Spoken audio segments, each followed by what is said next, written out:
Signe des temps, et certains y ont vu une provocation, ce sont des militaires soviétiques qui ont hissé le 27 juin dernier le drapeau olympique lors de l'inauguration du village où seront hébergés les athlètes et leurs délégations. Beaucoup sont déjà installés, d'autres comme les Français arriveront un peu plus tard dans cette ville au milieu de la ville située à 10 km du centre de Moscou.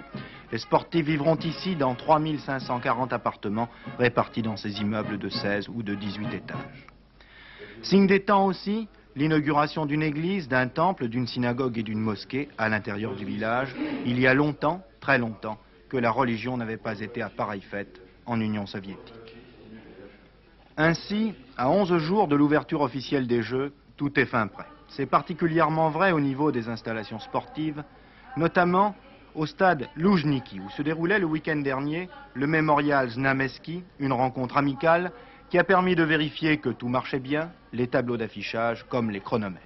Quant aux performances, elles ont été plus que modestes.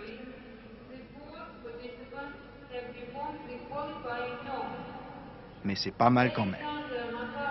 Il en va de même à la piscine, fin prête, elle aussi, pour les épreuves de natation, bien que personne n'ait encore osé plonger pour aller goûter la température de l'eau.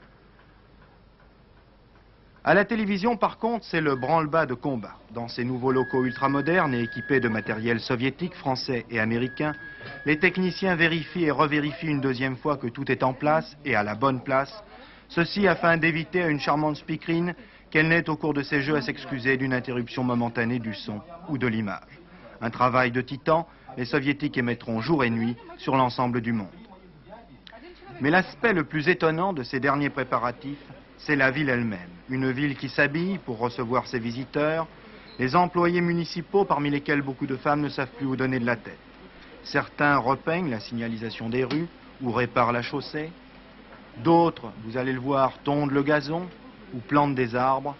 D'autres, enfin, ravalent certaines façades d'immeubles, celles en tout cas qui sont de part et d'autre des grandes avenues qu'emprunteront les cars de touristes. Bref, Moscou veut être belle et elle le sera sans doute pour ces Jeux. Il faut dire qu'on lui en a donné les moyens. Le maire de la ville, M. Promislov, nous a avoué que les Jeux lui avaient déjà coûté 1,5 milliard de roubles, 1000 milliards de centimes. C'est le prix de la grande fête olympique et soviétique qui commence dans 11 jours, le 19 juillet.